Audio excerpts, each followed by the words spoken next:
Africa Content TV. Kábíyèsí tí ń bọ̀ ẹ ṣáà ti kábíyèsí lẹ́ẹ̀kan sí i.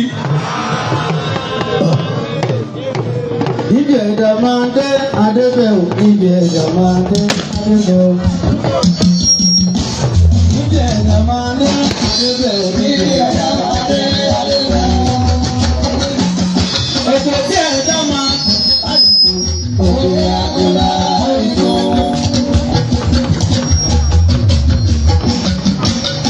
Ibi ẹ̀dá máa ń dé Adébẹ̀wò, ibi ẹ̀dá máa ń dé Adébẹ̀wò. Ètò tí ẹ̀dá máa àdìgbò, òkè àgbèlà àdìgbò. Orí ọ̀làdò mi, ìlérí àdìgbò mi. Isiaka mọ́ níbẹ̀, orí ọ̀làdò mi, ìgbésí ayé ọ̀gá. Àti ìjọba nílẹ̀ yóò, àti ìjọba nílẹ̀ yóò, ó yàtọ̀ sí bàrà tó ti lẹ̀. Isiaka mọ́ níbẹ̀, àti ìjọba nílẹ̀ yóò, ó yàtọ̀ sí bàrà tó ti lẹ̀. Ó màmá jẹ́ ìwé nìkan, ó lè mọ̀ lọ́gọ́ ọba wa. Ọba títí lóye mi, wọ́n ní kí n kí ẹ dáadáa, ọmọ arúgbó òjò yẹn. Ọba òwúrọ̀ ṣe wọ́n ní kí n jẹ dáadáa o, ìsì ìjọba mi. Àdìjọba nílẹ̀ yóò, ó yàtọ̀ sọ́ba tọ́jú ìjẹ. Oyè kọ̀mítù, mo ní bẹ́ẹ̀. Àdìjọba nílẹ̀ yóò, ó yàtọ̀ sọ́ba tọ́jú ìjẹ. Àdìjọba nílẹ̀ yóò, ó yàtọ̀ sọ́ba tọ́jú ìjẹ. Ẹ ṣeun, Dr. Yemi Ọ̀pádé. Over to you, sir.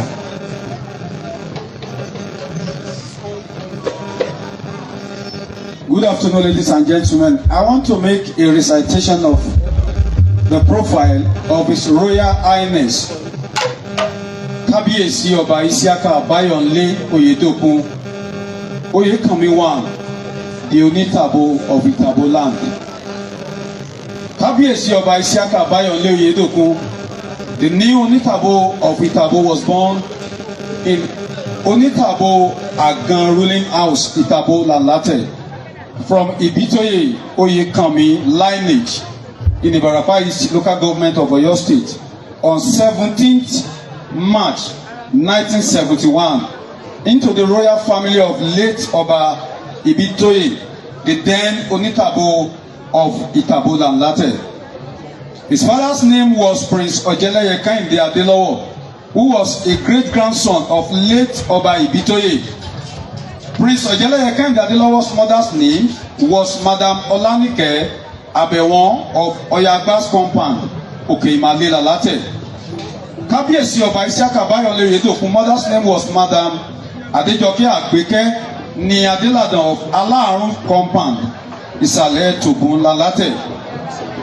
Kábíyèsí attended community primary school, Itabo Lanlate, between 1977 and 1983. In contrast to his primary education, he attended Lanlate High School, Lanlate, between 1984 and 1989. As a result of financial incapabilities of his parents to further his education after his secondary school, he joined his father on his yam trading business. After Kábíyèsí had gained more experience in the business and had become well rooted in the business, he was chosen as the secretary of Owolowo Yam Dealers Association of Nigeria in the year 1996, which he still occupying till he ascended the throne of his forefathers. Kábíyèsí practices Islam as a religion and is so faithful and adherent of Quranic teaching, which warranted his nomination as the secretary of Itabo Central Mosque. Furthermore, his good virtues and competency in that regard attracted some youths in Itabo when they formed Itabo Youth Movement and made him the secretary under the able chairmanship of Mr. Ayantola Ayanwande. His Royal Highness Ọba Isiaka Bayonle Ojedokun is happily married to Olori Mariam Ayanwumi Apeke ní Kalukuola and Olori Kudirat Abike ní Shobarude. These marriages were blessed with numerous God's blessings. May the reign of Kabiyesi bring peace, succor, good fortune, and everlasting development to Itabo land and Lanlate entirely. Amen. Thank you. Ẹ bá ń fún Kábíyèsí látẹ̀wọ́. Ẹ já ṣe Kábíyèsí. Kábíyèsí o. Ibi tí awíládé yìí, ibi tí ò bá sì ti sílẹ̀, òun la ti jiyàn jàkadì. A dúpẹ́ pé ojú ọjọ́ ti dá a báyìí o. We are now going to, while we are here, the official coronation and presentation of instruments of office by the Executive Governor of Oyo State, His Excellency Engineer Seyi Abiodun Makinde, FNSE, DSC, GSSRS, ably represented by one of our own, the son of the Shoy, Bashiman Sombada, son of the Shoy, the Honorable Commissioner for Local Government and Chieftaincy Matters, Honorable Ademola Ojo Ijaya 1. We Ademola Ambeshi, Ademola Ambeshi, to Batu, Ojedokun Mario. Ademola Ambeshi, Ademola Ambeyan Banse Dada, Auso Dada. Ademola Ambeyan Banse Dada, Ademola Ojo, Ademola Ojo,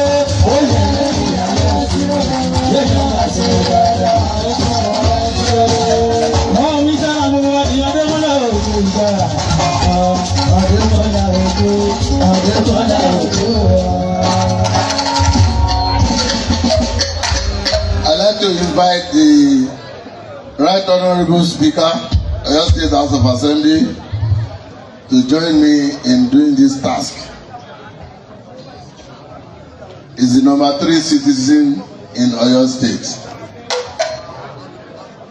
and the son of its soil.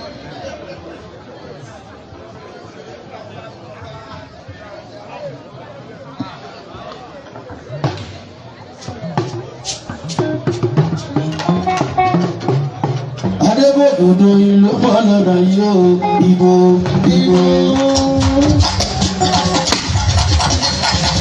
Òdodo ìlú pọ̀lọ́dọ̀ yóò ìbò.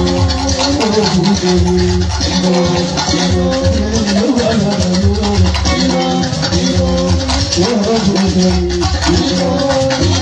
Nígbà tí ìyàwó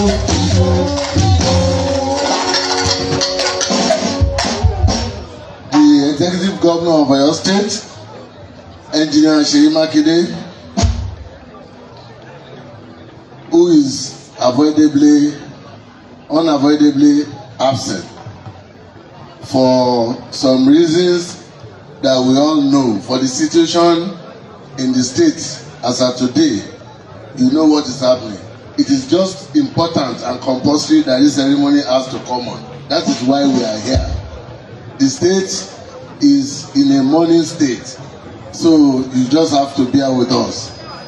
I recognize the Right Honorable Speaker of Oyo State House of Assembly, number 1 in Ibarapa. His presence here today has already told us that this government is fully represented. The Oyo State government is fully represented. The Honorable Speaker of Oyo State House of Assembly, who is the son of the soil, is here. So Oyo State government is fully represented.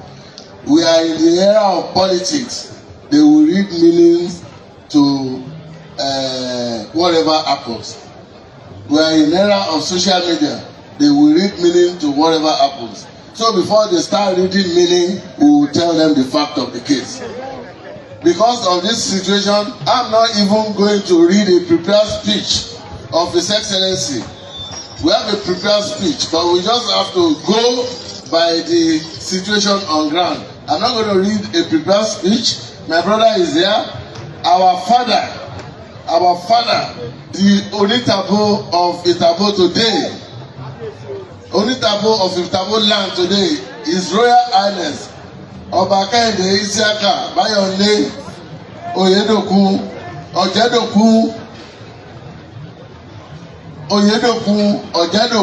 Dokun is there. If there is any typographical error or error of printing, accept it like that. Dokun is there. The administration of His Excellency Seyi Makinde remains steadfast in his commitment to strengthen the traditional institution as a vital partner in governance and grassroots development. In all matters relating to this section, appointment and installation of traditional rulers, the government has consistently upheld transparency, fairness, equity, and strict compliance with the provision of the Chief's Law of Oyo State. The commitment has continued to promote peace and stability and public confidence in our traditional institution. Our traditional rulers occupy a unique and respected place in our society. They are custodians of our rich cultural heritage, promoters of peace and unity, and indispensable partners in the community development. The Oyo State government deeply appreciates the invaluable contribution of our royal fathers, and we continue to collaborate with them in advancing security, social harmony, and sustainable development across the state. Kabiyesi, today, you ascend and revert throne of your forefathers with the blessing and goodwill of your people. The crown you wear is not only a symbol of honor and authority, but a sacred trust that calls for wisdom, integrity, justice, humility, and selfless service. I have every confidence that your reign will foster unity, strengthen communal harmony, and bring meaningful development to Itabo and its neighboring communities. I wish to commend the kingmakers, members of the traditional council, community leaders, and all stakeholders whose cooperation, patience, and commitment to due process ensure the peaceful and successful completion of this selection process. Their dedication has reinforced the value and unity and mutual respect that have always distinguished the people of Itabo. To the sons and daughters of Itabo, I urge you to give Kabiyesi your unwavering support, loyalty, and cooperation.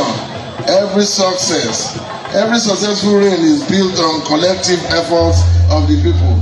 Let us all work together with our new monarch to attract together development, strengthen peace, and improve the welfare of our entire community.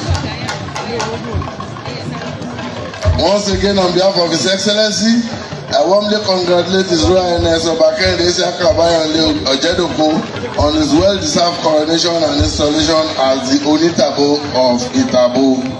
May Almighty God grant Kabiyesi long life, divine wisdom, good health, strength, and a peaceful, prosperous, impactful reign. The Permanent Secretary, please move forward for us to present the Kabiyesi, the instrument of office. Gbogbo ẹ̀yin Kabiyesi wa, adúpẹ́ lọ́wọ́ yín o, ibi tá à ń lọ ládé yìí o. I would like to present the instrument of office to the Kabiyesi, and I'm going to do that with the Right Honourable Speaker, Oyo State House of Assembly. The Speaker is even going to present it. I'm just going to read what exactly is in the instrument. This instrument of office to a ruling house chieftaincy. His Excellency Engineer Seyi Makinde, the Executive Governor of Oyo State. Whereas a vacancy occurred in the ruling house chieftaincy, Onitabo of Itabo chieftaincy, in the area of authority of Ibrapa East local government on the 29th December 2014.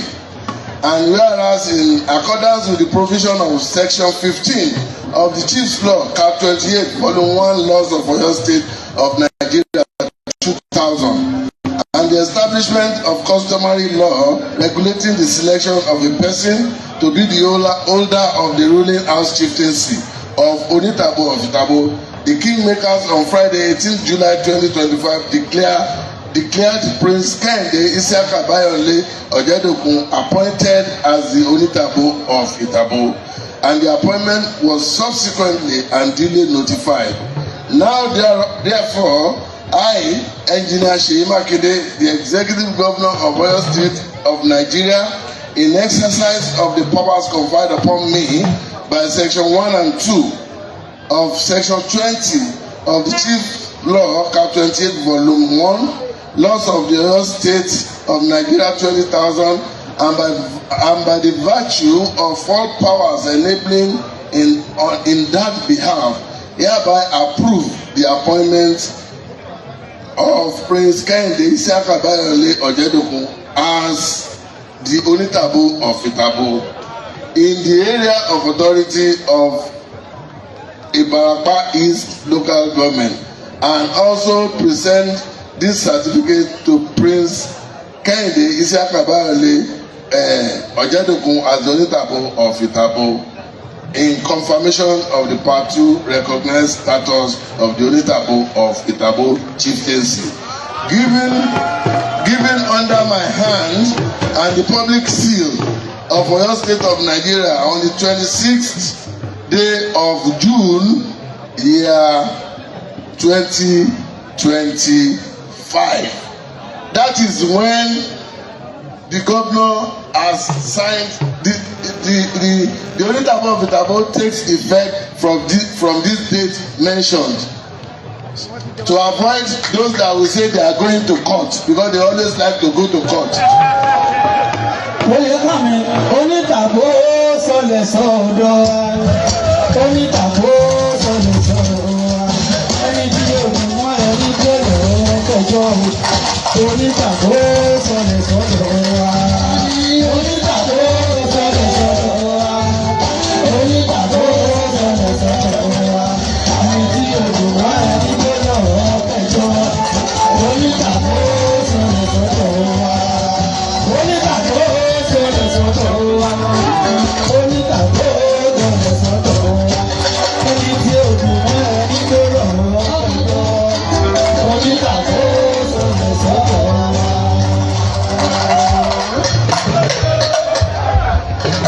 On behalf of His Excellency, the best governor in the history of Oyo State, His Excellency, Engineer Seyi Makinde,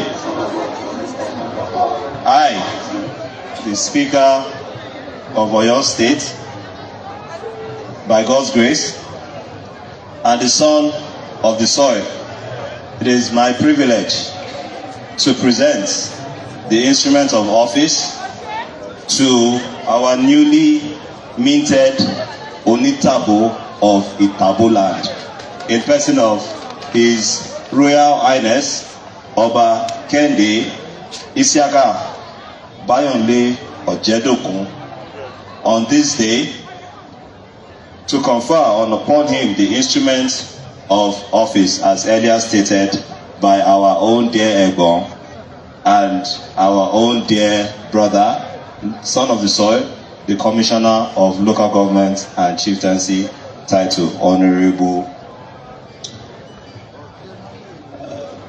Ademola Ojo, aka Ijaya.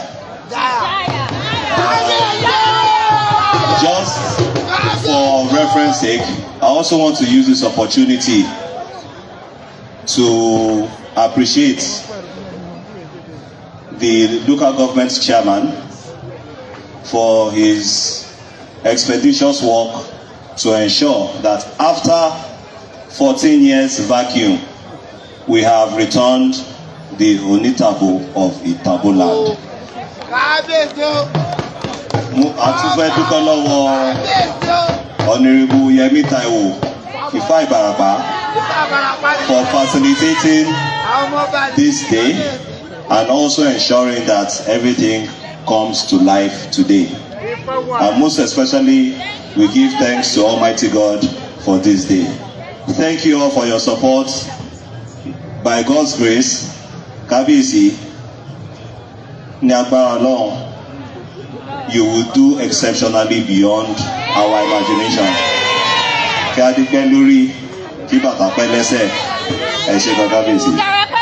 Bó bá ṣeré dápà ló lè ṣe, bó bá ṣàwé dápà ló lè jẹ, bó bá dòkú dápà ló lè yé, bó bá ṣeré dápà ló lè ṣe, bó bá ṣeré dápà ló lè ṣe, bó bá dàbí dápà ló lè jẹ, bó bá dòkú dápà ló lè yé, bó bá ṣeré dápà ló lè ṣe. Ọ̀nà bá mi wó ti fò wó, ọ̀nà bá mi wà káró mi, òbí tí orí jẹ̀ fọ́, afárá orí ṣọ̀wọ́, bó bá délé dápà, bó lè ṣe, bó bá ṣẹ̀wé dápà, bó lè jáwé, bó lè kú dápà, bó lè nílé, bó bá délé dápà, bó lè ṣe, bó bá délé dápà, bó lè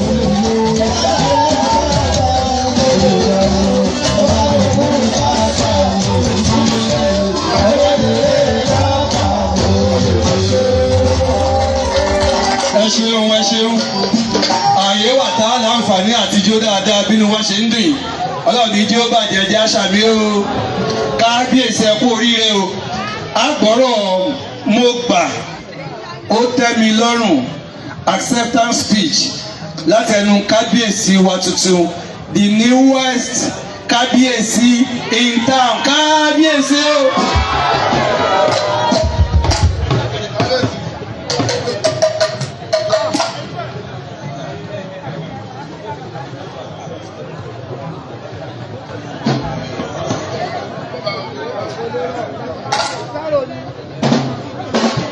Ó yẹ ká dúpẹ́, ó yẹ ká dúpẹ́, ara kan abẹ́dúpẹ́, níbi ká kókó wà lọ, ó yẹ ká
Adékànbí oyè náà kó lè wá. Oyè náà kó lè wá.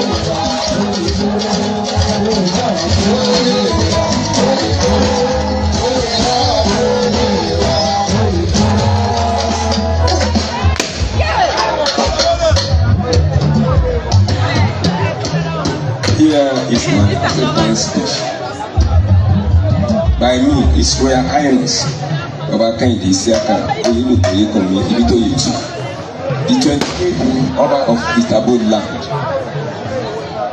the Executive Governor of Oyo State, the Honorable Speaker and member of the Oyo State House of Assembly, the Honorable Commissioner Ministry of Local Government and Shifting Matters, the Honorable Commissioner Ministry of Youth and Sports, the Executive Chairman Ibarakwa East Local Government, my royal fathers, obas and chiefs here present, the Itabo Elders Council, Lanlate Elders Council, palace, mortgages and community leaders, clergymen and women and sons and daughters of Itabo at home and in the diaspora, my brothers, friends and fellow contestants to this throne, gentlemen of the press. distinguished guests, ladies and gentlemen. With heart full of gratitude to God Almighty and with humility, I stand before you today to accept this sacred responsibility and honor bestowed upon me as the 20th Oba of Itabo Kingdom, having thanked the Lord. I equally appreciate our ancestors for making this day possible.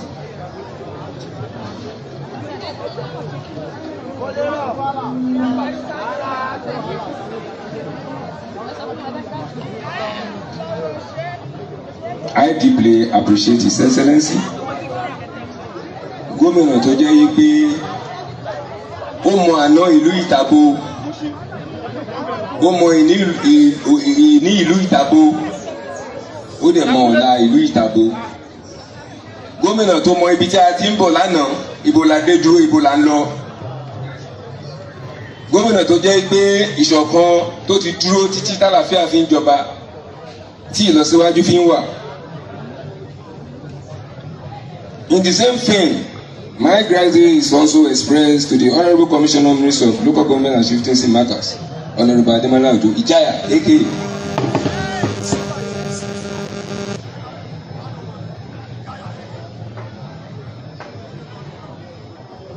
In person of Honourable Ademola Ojo and the Honourable Commissioner Minister of Youth and Sports, Honourable Adegoke Wasilat, for bringing today into a reality. Was an inevitable to thank my speaker, our speaker, the Right Honourable Debo Obodoyin, for the love shown toward this success or this milestone achievement. Thank you.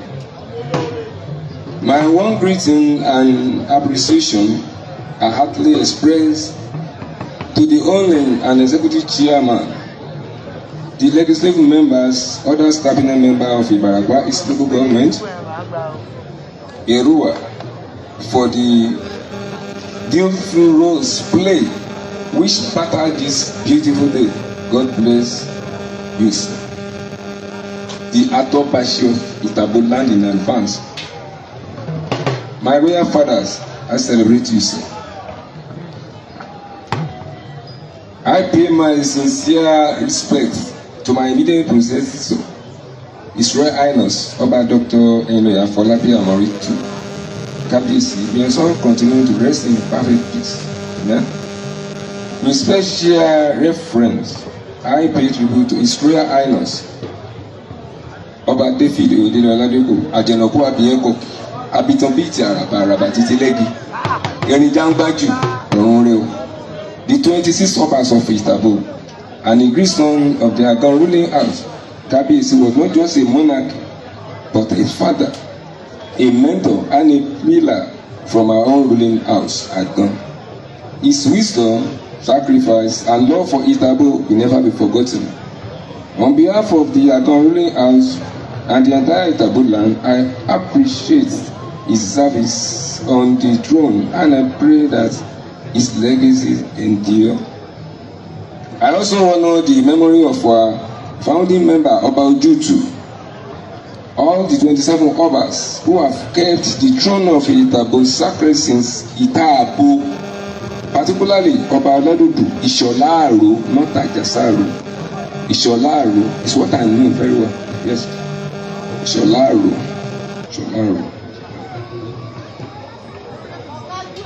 I appreciate his services on this throne, and I pray that his legacy endure. To my brother, princes, and fellow contestants, I salute your courage and love for Itabo. The contest is over. The die is cast and Rubicon over today. We are all one family. We are all one family again.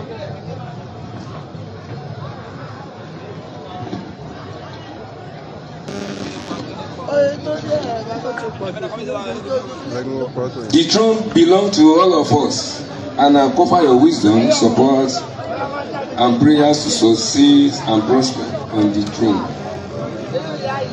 There are no winners or losers. We have all won. So let us do it together, bearing in mind and that our action could make or make the progress of our community. to the Elders Council chiefs, and the entire people of Itabo, I pledge to you today: 1. Unity. I will be a father to all, irrespective of compound lineage, religion, or political affiliation. We are one Itabo people. Peace. 2. Peace and development. I will work with the state government, local governments, and our sons and daughters abroad to attract developmental projects to Itabo community. 3. Culture and tradition. I will uphold the custom and tradition handed down to me while embracing progress. 4. Service. The throne is not for me, but for service.